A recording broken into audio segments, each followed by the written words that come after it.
Hello friends, welcome back to my channel GK with Angel Raj. Friends, आज के इस video में हम क्लास 9th का chapter 4 linear equation in two variables start कर रहे हैं। आज हम इस क्लास में चैप्टर का इंट्रोडक्शन और एक्सरसाइज 4.1 कंप्लीट करने की कोशिश करेंगे।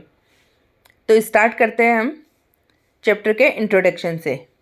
Linear equation in two variables. सबसे पहले जो चैप्टर का नाम है उसके बारे में हम देखते हैं। इक्वेशन। इक्वेशन क्या होता है? इक्वेशन का मतलब होता है इक्वल टू, मीन्स कोई भी वेरिएबल या कॉन्सोनेंट इक्वल टू फॉर्म में लिखे हुए हों। For example x plus y equals to 7। Suppose ये हमने लिखा, यहाँ पे इक्वल है, ये हमारी क्या बन रही है? एक इक्वेशन बन रही है। ठीक है। अब दे रखा है वेरिएबल्स। वेरिएबल्स क्या होते हैं? जो अल्फ़ाबेट्स होते हैं, जो लेटर्स होते हैं, उनको हम बोलते हैं वेरिएबल्स। जैसे x, y, a, b, c, इन सब को वेरिएबल्स बोलते हैं। अब है टू वेरिएबल्स। हम देखेंगे कि जो भी हमारी इक्वेशन होगी उसमें टू वेरिएबल होंगे, x and y, a, b, कुछ भी हो, लेकिन टू वेरिएबल होना कंपल्सरी है। अब है लीनियर। लीनियर मीन्स होता है जब इक्वेशन होती है तो उसकी जो डिग्री होती है, डिग्री कितनी होनी चाहिए? उसकी 1 होनी चाहिए। डिग्री मीन्स क्या होता है? पावर। हाईएस्ट पावर उसका कितना होना चाहिए? 1 होना चाहिए। जैसे यहाँ पे x और y दोनों की पावर कितनी है? 1 है। जो हमने इक्वेशन लिखी, सपोज हम लिखते हैं 2x² plus y equals to 7। अब यहाँ पे ये स्क्वायर फॉर्म में है, यहाँ पे डिग्री इसकी 2 है, तो ये लीनियर इक्वेशन नहीं होगी। लेकिन x plus y equals to 7 ये लीनियर इक्वेशन है। इसको 2x plus 7y equals to 8 आप कुछ भी लिख सकते हो। यहाँ पे पावर जब 1 है तो उसको हम बोलेंगे वो लीनियर इक्वेशन है। ठीक है। जब पावर 2 आ जाती है तब उसको क्वाड्रेटिक इक्वेशन बोलते हैं। इसी तरह से हमने पहले पढ़ रखा है सेकंड चैप्टर में। ठीक है। चलिए नेक्स्ट देखते हैं। Any equation can be put in the form of.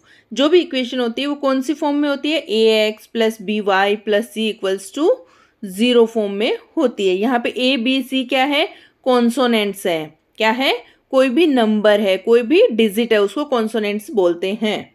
जैसे अभी हमने देखा, हमारी इक्वेशन थी 2x plus 7y equals to 8। हम उसको लिखते हैं 2x plus 7y equals to 8। अब यहाँ पे हमारा ax क्या है? ax की जगह हमने 2x लिखा, by की जगह हमने 7y लिखा, एंड c हमारा 8 है। हम उसको शिफ्ट करेंगे, तो शिफ्ट करते हैं जब इक्वल की लेफ्ट साइड से राइट साइड कोई नंबर जाता है या फिर राइट साइड से लेफ्ट साइड कोई नंबर आता है तो साइन चेंज हो जाते हैं। सपोज अगर इस तरफ प्लस है तो वो माइनस हो जाएगा, यहाँ पे माइनस है तो कोई प्लस हो जाएगा। इक्वल के इधर जो मल्टीप्लाई है वो डिवाइड में कन्वर्ट हो जाएगा, और जो डिवाइड है वो मल्टीप्लाई में कन्वर्ट हो जाएगा। ठीक है। ये इक्वल के लेफ्ट साइड से राइट साइड कोई भी डिजिट जाती है तो उसके साइन चेंज हो जाते हैं। तो 8 हमारा इधर प्लस में है इक्वल के उधर, तो इधर आके क्या हो जाएगा? माइनस में, क्योंकि c की वैल्यू हमारी क्या है? 8 है यहाँ पे। उसको जब हम लिखेंगे, हम इक्वल के लेफ्ट साइड में इसको शिफ्ट करेंगे, 8 को यहाँ से उठा के लेफ्ट साइड में, तब -8 लिख देंगे इक्वल्स टू। अब उधर हमारा क्या बच गया? केवल 0। ठीक है। इक्वेशन बन गई हमारी ax plus B Y plus c equals to 0। ठीक है। इस तरह से हमने हमारी इक्वेशन को इस फॉर्म में बनाना सीख लिया है। हमारी a की वैल्यू क्या आई यहाँ पे? 2, एंड b की वैल्यू क्या है हमारी? 7, एंड c की वैल्यू क्या है हमारी? -8। ओके। अब आप समझ गए होंगे हमारी इक्वेशन इस तरह से इस फॉर्म में इस एक्सरसाइज में हमें मिलेगी। ठीक है। चलिए नेक्स्ट अपना देखते हैं। नेक्स्ट है सॉल्यूशन ऑफ लीनियर इक्वेशन। हमें इनको किस तरह से सॉल्व करना है। ठीक है। जब 1 वेरिएबल हो तब कैसे करेंगे हम क्या करेंगे? 1 वेरिएबल जब होता है x प्लस 4 इक्वल्स टू 8 हमें दे रखा है, यानी हमें x की वैल्यू फाइंड करनी है। तो हम लिखेंगे x हमारा एज इट इज़ रख लेंगे, एंड जो 4 है इक्वल के राइट साइड में शिफ्ट होते ही माइनस में हो जाएगा। 8 प्लस में था और 4 माइनस में हो गया। देन x इक्वल्स टू क्या आ जाएगा हमारा? 4। आप समझ गए होंगे कि 4 माइनस में क्यों हुआ? क्योंकि इक्वल के एक साइड से दूसरे साइड जब कोई नंबर जाता है तो वो साइन उसका चेंज हो जाता है। 1 वेरिएबल में हमने x की वैल्यू निकाल ली है। हमारा 1 वेरिएबल इक्वेशन था, उसमें x की वैल्यू हमने 4 फाइंड कर लिया है और उसको सॉल्व करना सीख लिया है। और आपको इक्वल के इधर से उधर कोई भी डिजिट ले जाने पे उसके साइन चेंज करना भी आ गए होंगे। तो चलिए देखते हैं नेक्स्ट हमारा 2 वेरिएबल्स इक्वेशन को सॉल्व करना। इन 2 वेरिएबल्स में हमारे पास इक्वेशन है x + y = 10, यानी हम लिख सकते हैं कि 10 की वैल्यू क्या है, 1 + 9 भी हो सकती है, तो भी वो 10 हो जाएगा। ठीक है, यहाँ पे हमने x की वैल्यू तो 1 पुट करी और y की वैल्यू 2। इसी तरह से हम x और y की वैल्यू जैसे 2 + 8 भी लिखेंगे तो भी आंसर 10 आएगा। x की वैल्यू हमने 2 रखी, देन y की वैल्यू हमने 8 = 10 रिजल्ट आया। x की वैल्यू 3 + 7 कर सकते हैं, 4 + 6 कर सकते हैं, 5 + 5 कर सकते हैं। सबका आंसर क्या आएगा, एग्जैक्ट 10 ही आएगा, यानी x y की वैल्यू हम कुछ भी पुट कर सकते हैं। नेक्स्ट हम इसको चेंज भी कर सकते हैं, जैसे अभी y 6 था तो x 6 + 4 कर सकते हैं तो भी 10 आएगा। इसको हम नेगेटिव में भी लिख सकते हैं। नेगेटिव में कैसे लिखेंगे, सपोज -2 लिख दिया हमने x की वैल्यू, देन -2 को हम 12 में से सब्ट्रैक्ट करेंगे तब हमारा आंसर क्या आ जाएगा, हमारा आंसर आ जाएगा 10। तो यहाँ पे हमारा x क्या हो गया, x तो हो गया -2 एंड y हो गया हमारा 12। तो अब हम देखते हैं जो हमारे 2 वेरिएबल इक्वेशन होती है उसमें जो आंसर आता है, सॉल्यूशन आता है, वो इन्फिनाइट मैनी नंबर्स होते हैं, यानी बहुत सारे नंबर्स उनका सॉल्यूशन में आ सकते हैं। x और y की वैल्यू कितनी हो सकती है, बहुत सारी हो सकती है। इसको सॉल्व करने पे तो हम लिख देंगे infinite many number, any numbers. Okay, ठीक है। यहाँ पे हमें क्या होता है कि y की और x में से किसी एक की वैल्यू को सपोज करना होता है और दूसरे की वैल्यू को हमें फाइंड करना होता है। हम लिखते हैं लेट x = जैसे अभी हमने लिखा था, सपोज मान लेते -5 या -6। ओके, ठीक है, तो हम x की वैल्यू -6 मान लेते हैं, तो हम लिख देंगे इक्वेशन में -6 + y = 10 and y equals to क्या हो जाएगा, 10 एंड -6 है तो प्लस में कन्वर्ट हो जाएगा, देन y = 16। ओके, तो x की वैल्यू तो हमने सपोज करी थी -6 एंड y की वैल्यू हमने फाइंड कर ली थी 16। ओके, इस तरह से 2 वेरिएबल वाली जो इक्वेशन होती है उसमें हमें एक वैल्यू तो पुट करनी होती है और जो नेक्स्ट वैल्यू होती है उसको फाइंड करना होता है। इसको अच्छे से हम और एग्जाम्पल लेके समझते हैं। चलिए देखते हैं, इसको समझने के लिए एक एग्जाम्पल और लेते हैं। ठीक है, ये है हमारा 2x + 3y = 12। ठीक है, अब यहाँ पे नंबर हमें दे रखे हैं, x = तो 3 और y = 2। इसको पुट करो, तो हम पुट करके वैल्यू निकालते हैं। सबसे पहले 2 × x की जगह हम 3 रख देंगे, प्लस 3 × y की जगह हम 2 रख देंगे। अब सॉल्व करेंगे, 2 × 3 = 6 एंड 3 × 2 = 6। 6 + 6 = 12। हमें 12 ही फाइंड करना था। ठीक है, तो ये भी वैल्यू इसको वेरीफाई कर रही है। ओके, हमारा 12 आंसर आ गया, इसलिए बोल रही हूँ। नेक्स्ट जो नंबर हमें दूसरा दे रखा है, एक नंबर और दे रखा है। यहाँ पे दे रखा है x = 0 एंड y = 4। इसको वैल्यू पुट करते हैं, 2 × 0 + 3 × 4।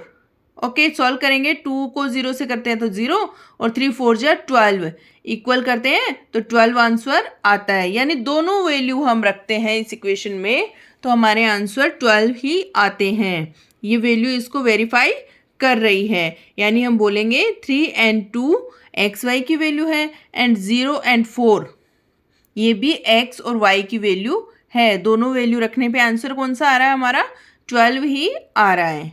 ठीक है, इस तरह से आप 4 0 मत लिख देना, क्योंकि 4 लिखने पे x की वैल्यू 4 हो जाती है और y की वैल्यू 0 हो जाती है। हमने 3rd चैप्टर में पढ़ा था, जो फर्स्ट नंबर होता है वो x होता है और जो कोऑर्डिनेट में सेकंड नंबर होता है वो y होता है। चलिए, इस तरह से 2 वेरिएबल वाली इक्वेशन भी आपने सीख ली। इनको एक वैल्यू पुट करके दूसरी वैल्यू फाइंड करना भी आपने सीख लिया है। अब हम स्टार्ट करते हैं हमारी एक्सरसाइज 4.1। 4.1 में क्वेश्चंस दे रखे हैं, पहले उनको पढ़ेंगे और फिर उनको सॉल्व करने की कोशिश करेंगे। हमारा फर्स्ट क्वेश्चन है, the cost of a notebook is twice the cost of a pen. Write a linear equation in 2 variable to represent this statement. हमें एक स्टेटमेंट दे रखा है, उसको रिप्रेजेंट करने के लिए एक इक्वेशन बनानी है। यहाँ पे हमें नोटबुक की कॉस्ट को तो x से रिप्रेजेंट करना है और पेन को हमें y से रिप्रेजेंट करना है। ठीक है, तो जब हम इस तरह से कुछ दे रखा होता है तो सपोज करते हैं, लिखेंगे let that cost of notebooks equals to x and let that cost of pen equals to y। ये हमें क्वेश्चन में गिवन है यहाँ पे। ठीक है, अब हमें इसे इक्वेशन बनानी है। यहाँ पे दे रखा है कि नोटबुक की जो कॉस्ट है वो पेन की कॉस्ट की ट्वाइस है, डबल है, यानी हम लिखेंगे x कॉपी और इधर पेन। ठीक है, y। अब हमें दे रखा है कि नोटबुक की कॉस्ट पेन से डबल है। दोनों इक्वल कब होंगे? जब हम पेन को 2 से मल्टीप्लाई कर देंगे तो दोनों इक्वल हो जाएंगे। तो हम लिखेंगे x equals to 2y, then x minus 2y equals to 0। Minus 2y कैसे आया आपको पता चल गया होगा। इक्वल के लेफ्ट साइड या राइट साइड में शिफ्ट होने पे साइन चेंज हो जाता है। फर्स्ट क्वेश्चन की इक्वेशन हमने बना ली है। चलिए देखते हैं next question, question number 2। Express the following linear equation in the form ax plus by plus c equals to 0 and indicate the variable of a, b, c in each case। यहाँ पे हमें equations कुछ दे रखी हैं। हमने पहले ही देख लिया था कि linear equation A X plus B Y plus C की फॉर्म में होती है। अब इन इक्वेशंस में से हमें ए बी सी को आइडेंटिफाई करना है। चलिए स्टार्ट करते हैं। 2x प्लस 3y एंड सी की जगह जो 9.35 है इक्वल के राइट साइड में उसको लेफ्ट साइड में शिफ्ट करेंगे तो वो माइनस में हो जाएगा। माइनस 9.35, 5 पे बाहर है उसको लिख देंगे इक्वल 0। जब ये लेफ्ट साइड में आ गया तो राइट साइड में इक्वल के कुछ भी नहीं बचा तो 0 हमने लिख दिया। ठीक है, अब यहाँ से हम देखेंगे हमारा जो इक्वेशन है A X plus B Y plus C की फॉर्म में, तो उसमें ए कौन सा है, बी कौन सा है और सी कौन सा है। यहाँ पे सी हमारा इक्वल के राइट साइड में था, उसको हमने लेफ्ट साइड में शिफ्ट करके इक्वेशन को कंप्लीट किया है। तो हम लिख देते हैं a इक्वल्स टू तो हमारा 2 है जो ए एक्स में 2x दे रखा है, एंड b इक्वल्स टू हमारा 3 है जो बी वाई में 3 दे रखा है, एंड c इक्वल्स टू हमारा माइनस 9.35 है। लेकिन जब हम इसको बेसिक इक्वेशन से कंपेयर करते हैं तब हम देखते हैं कि यहाँ पे भी प्लस है, यहाँ पे भी प्लस है, लेकिन हमारे पास यहाँ पे माइनस है, यानी सी की वैल्यू हमारे क्या आ रही है, माइनस में, minus 9.35। Okay, 2x plus 3y plus bracket में हम लिख देंगे माइनस 93.5। ठीक है, ये हमने जो बेसिक इक्वेशन हमारी क्वेश्चन में दे रखी है उसके अकॉर्डिंग इसको लिख दिया। अब डायरेक्ट भी लिखोगे तो चलेगा जैसा पहले लिखा है। नेक्स्ट सेकंड पार्ट है हमारा x minus y upon 5 minus 10 equals to 0। अब इसको कंपेयर करते हैं जब हम, तो हम देखते हैं हमारी जो इक्वेशन है बेसिक इक्वेशन उसमें x plus minus y upon 5 plus bracket में माइनस 10 सी की वैल्यू है उसको इस तरह से लिख दिया इक्वल्स टू 0। अब हम देख लेते हैं हमारा according to equation a b c की वैल्यू हम लिखेंगे a इक्वल्स टू तो है 1 एंड b इक्वल्स टू, अब हमने a इक्वल्स टू 1 क्यों लिखा है, क्योंकि x 1 से मल्टीप्लाई है। ओके, तो a की जगह तो हमने 1 लिख दिया एंड b की जगह हम लिख देंगे माइनस 1 अपॉन 5 एंड c की वैल्यू यहाँ पे क्या है, माइनस 10। आप डायरेक्ट भी वहाँ से वैल्यू निकाल सकते हो। नेक्स्ट हमारा थर्ड पार्ट है minus 2x plus 3y and 6 को हम जब शिफ्ट करेंगे इक्वल के इधर तब माइनस का 6, ओके, इक्वल्स टू 0। यहाँ पे हम a equals to minus 2, b equals to 3 and c equals to minus 6 हमने यहाँ पे डायरेक्ट मेंशन कर दिया इसको। ठीक है, नेक्स्ट पार्ट अब देखते हैं, part fourth. x equals to 3y, पहले इक्वेशन में कन्वर्ट करते हैं x माइनस 3y। अब c की वैल्यू क्या है, प्लस, c की जगह हम 0 लिख देंगे क्योंकि हमें ax plus B Y plus c की फॉर्म में लिखना है, इक्वल 0 तो रखना ही है। अब यहाँ पे a इक्वल्स टू तो 1 है, b की वैल्यू माइनस 3 है, ओके, एंड c की वैल्यू क्या है, 0 है, क्योंकि c की वैल्यू तो दे ही नहीं रखी ना तो हमने 0 पुट कर दिया। फिफ्थ पार्ट देखते हैं, 2x, अब इसको शिफ्ट करेंगे तो प्लस में कन्वर्ट हो जाएगा, प्लस 5y प्लस सी की जगह यहाँ भी 0 रख देंगे एंड इक्वल में 0 है। ओके, अब हम लिखेंगे a equals to 2 and b equals to 5 and c equals to 0। ठीक है, डायरेक्ट हमने निकाल ली वैल्यू। 6 पार्ट है, 3x plus 2 equals to 0। Okay, 3x plus b की जगह हम क्या लिख देंगे 0y। ओके, 0y है यहाँ पे, प्लस c की जगह 2 है और इक्वल में 0 है। अब हम लिखेंगे a की वैल्यू क्या है, हमारी a की वैल्यू 3 है एंड b की वैल्यू क्या है 0 है एंड c की वैल्यू क्या है यहाँ पे 2। ये हमने डायरेक्ट निकाला है। इसी तरह से नेक्स्ट पार्ट भी देखते हैं। y minus 2 equals to 0। यहाँ पे x की वैल्यू 0 है, यानी 0 x से मल्टीप्लाई है plus y minus 2 equals to 0। ये तो हमारी इक्वेशन है। यहाँ पे a इक्वल्स टू 0 है and b equals to 1 and c equals to -2। ये हमने वैल्यू निकाल ली है, क्वेश्चन में दे रखी थी, उन्हीं को फाइंड किया है। नेक्स्ट एक लास्ट पार्ट और है, 5 इक्वल्स टू -2x। ओके, इस तरह से दे रखा है, तब हम शिफ्ट करेंगे इसको, तो हम लिखेंगे -2x plus 0y plus 5 equals to 0। ये हमारी इक्वेशन फॉर्म में आया है। अब वैल्यू निकालेंगे, a equals to -2, b equals to 0 and c equals to 5। Okay, हमारी एक्सरसाइज कंप्लीट।